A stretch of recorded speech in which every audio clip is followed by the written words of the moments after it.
For centuries, the forests of the U.S. South have been a wood basket to the world, providing lumber and other valuable forest products. They've created jobs and fueled America's growth, and still play a vital role in local life and culture. Strong commercial markets are key to retaining forests.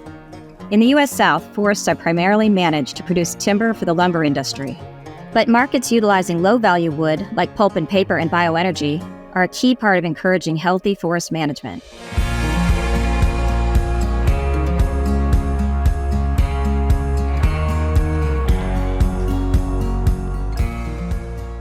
We believe the world can't tackle climate change without biomass. Biomass offers a renewable alternative to fossil fuels that provides stable baseload power when the wind's not blowing and the sun's not shining. And if sourced properly, it's supportive of sustainable forest management. This forest and forests like it are going to be critical in the battle for climate change and mitigate climate change. So this forest has got to be here. And this forest is not going to be here if it's not providing opportunities.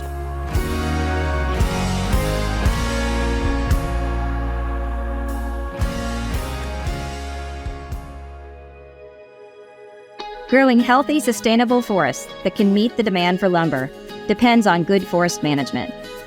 Low-grade roundwood and forest residues removed in thinnings and forest management can't be used for lumber, but they can be used to produce biomass pellets.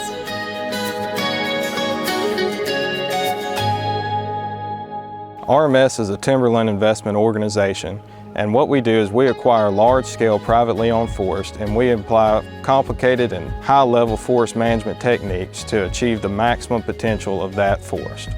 And partnering with Drax allows us to do that better. We are standing in a 21-year-old pine plantation. This stand in particular has had 2 thinnings, the most recent one being 6 months ago. Thinning itself is an operational technique which harvests the lower quality trees in order to leave more room to grow for your more dominant trees and your higher quality trees.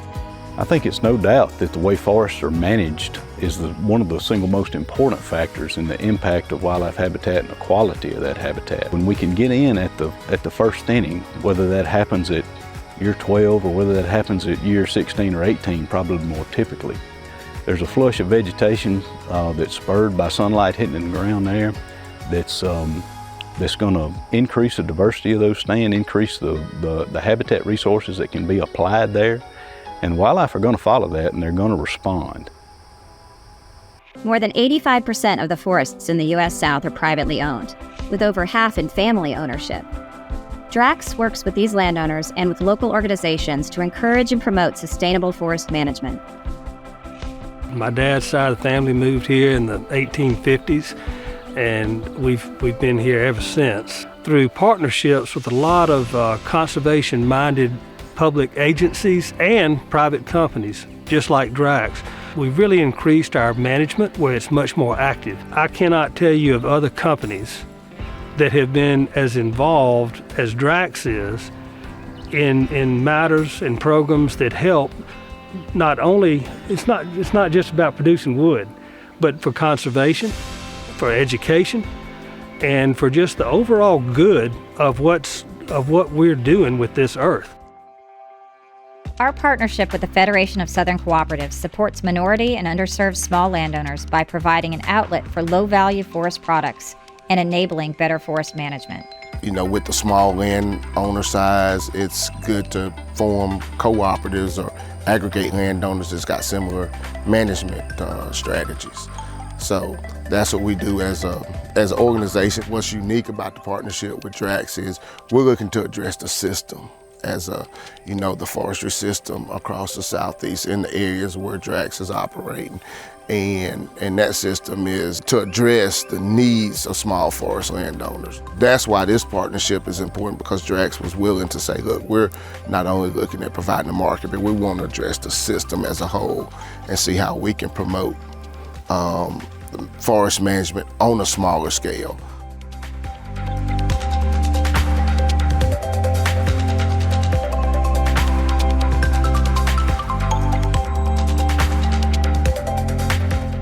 Our pellet plants create a range of well-paid skilled jobs. They offer career progression and training for local people.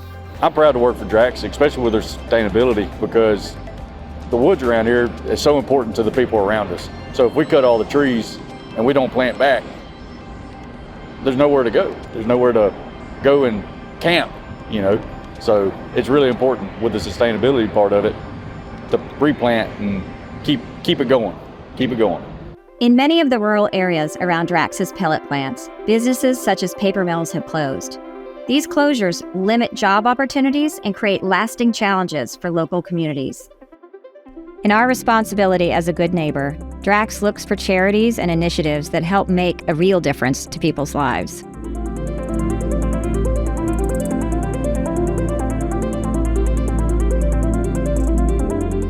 There are a lot of challenges, especially from parish to parish, because when you are in a rural area, you really don't have a lot of resources. You may not even have a lot of work opportunity. Boys and Girls Clubs is primarily an out-of-school time organization where we spend time with kids when they're away from school. It is simply we want our kids to be the very best that they can possibly be and do as well as they can. In the long run, our desire is to see some of our kids get opportunities, you know, with companies such as Drax, where they could possibly become employed and take care of not only themselves, but their families. You know, they're not just a company, they're also investing in the future and trying to make it better for the next generation. It is fun, but we are making a difference, and we are hopefully creating that little aha moment, a little spark, you know, in a child's thinking about their potential for the future, what they could be.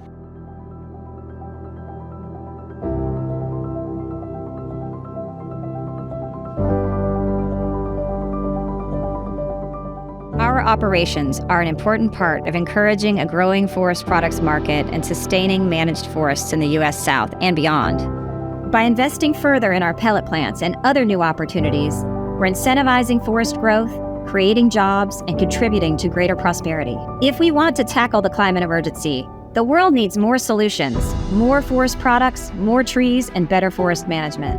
And if we do this right, we can support better outcomes for people, nature, and the world.